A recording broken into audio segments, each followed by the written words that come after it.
श्री शिवाय नमस्तुभ्याम, हर हर महादेव। तो कैसे हैं आप सब।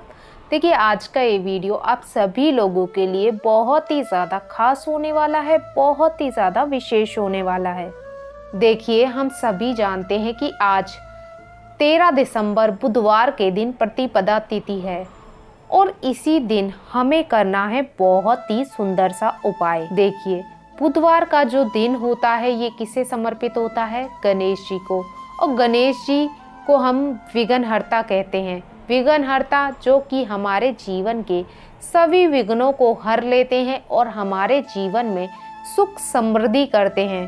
तो अपने जीवन में गणेश जी की विशेष कृपा को प्राप्त करने के लिए और अपने जीवन के समस्त परेशानियों को दूर करने के लिए आपको बुधवार के दिन यानी आज बहुत ही सुंदर सा उपाय करना है, जो आज की इस वीडियो में हम आपको बताएंगे। और ये उपाय आपको आज के दिन करना है। देखिए, अपने बच्चों के लिए, आपके घर की बीमारियों को दूर करने के लिए, आपके घर की सुख समृद्धि के लिए, आपके व्यापार की वृद्धि के लिए आपको करना है बहुत ही सुंदर सा उपाय।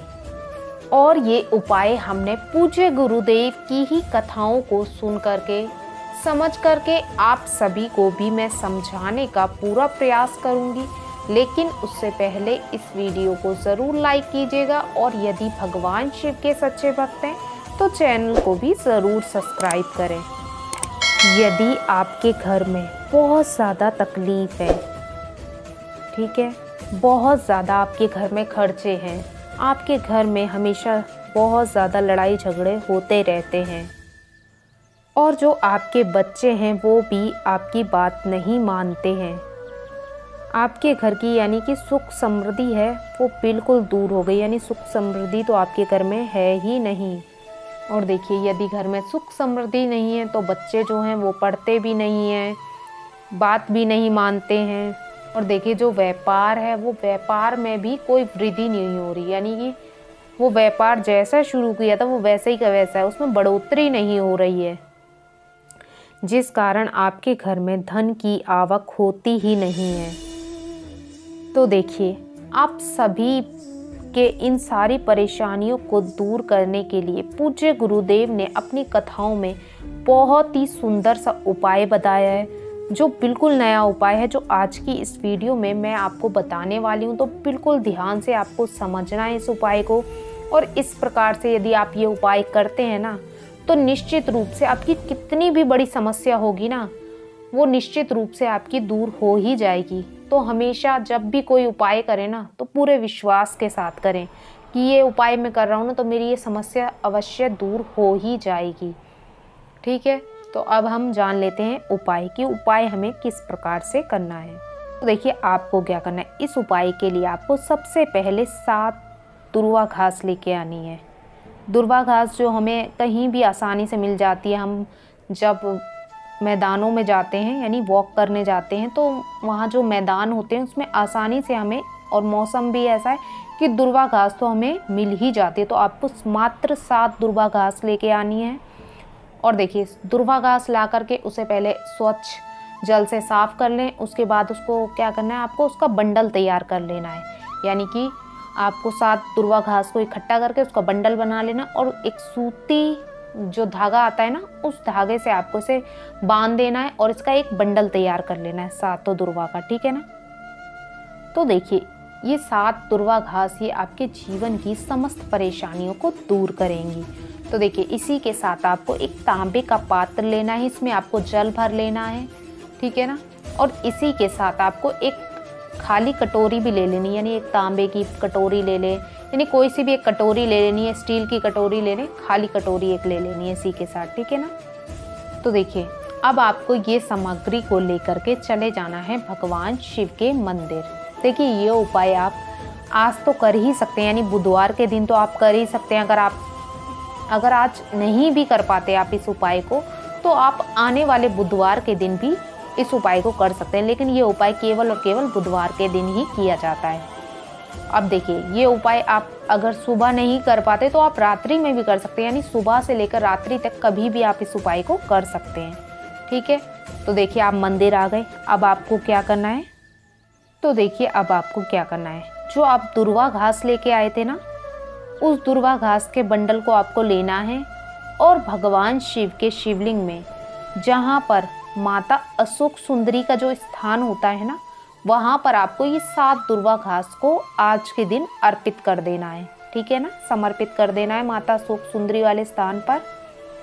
और देखिए जो दुर्वा घास का डंडी वाला भाग है ना, वो जलाधारी की ओर होना चाहिए, और जो पत्ती वाला भाग है ना, वो शिवलिंग की ओर होना चाहिए। इस प्रकार से आपको ये 7 दुर्वा का बंडल माता अशोक सुंदरी वाले स्थान पर समर्पित कर देना है, अपनी विशेष मनोकामना को बोल करके। यानी आप जिस भी इच्छा को लेकर के ये उपाय कर रहे हैं कि आपके व्यापार अच्छा चलने लग जाए, या फिर आपके घर में धन का आगमन हो, या फिर आपके जीवन में जो भी सुख समृद्धि नहीं है उसकी प्रार्थना कर रहे हैं, या बच्चों को नियमित कर रहे हैं, यानी जिस भी कामना से कर रहे हैं उसको आपको बोल देना है। ठीक है ना।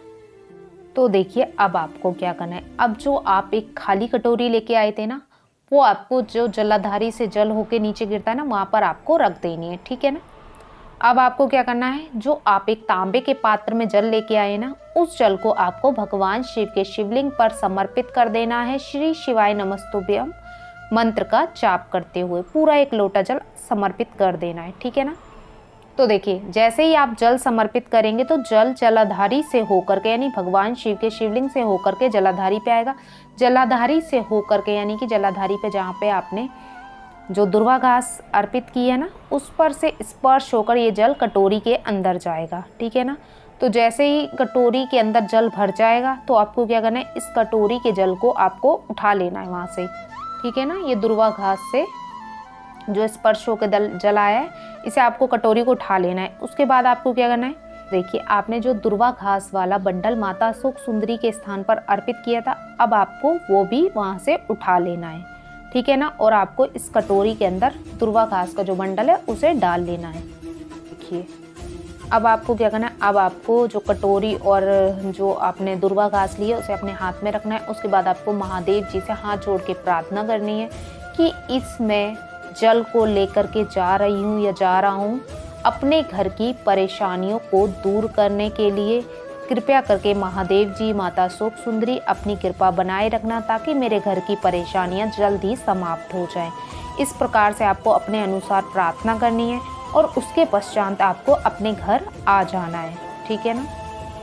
तो देखिए आप घर आ गए, तो आपको घर के अंदर अभी एंटर नहीं करना, आपको मुख्य द्वार से ही इस उपाय को शुरू करना है, यानी आपको छिड़काव करना है इस जल का।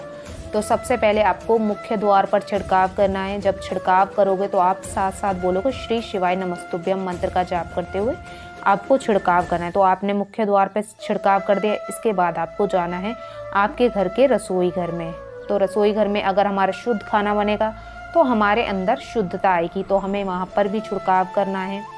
ठीक है, श्री शिवाय नमस्तुभ्यम मंत्र का जाप करते हुए। इसके बाद देखिए जहाँ कहीं भी आप धन रखते हैं उस स्थान पर आपको छिड़काव करना है। उसके बाद आपके बच्चे जहाँ कहीं भी पढ़ते हैं, जिस भी रूम में पढ़ते हैं, वहाँ जाकर आपको इस जल का छिड़काव करना है। और देखिए फिर इसके बाद अपने पूरे घर में, यानी जितने भी रूम हैं, जितने भी मतलब घर में कमरे हैं ना, सभी में आपको छिड़काव कर देना है। और बच्चों के ऊपर भी कर सकते हैं, घर के सदस्यों के ऊपर भी आप इस जल का छिड़काव कर सकते हैं। तो इस प्रकार से आपको ये सुंदर सा उपाय करना है। ठीक है ना। अब देखिए यदि जल बच जाता है और जो दुर्वा घास है, तो आपको क्या करना है, आज ही के दिन या फिर हो सके तो आज ही के दिन कर देना, नहीं तो अगले दिन भी कर सकते हैं। आप इस जल को और दुर्वा घास को, यानी जल को और दुर्वा घास को आपको किसी भी देव वृक्ष के नीचे रख के आ जाना है। जल को आप अर्पित कराना, वहीं पे डालाना, और साथ ही दुर्वा घास है उसे रखाना है। और इस प्रकार से आपको ये सुंदर सा उपाय करना है।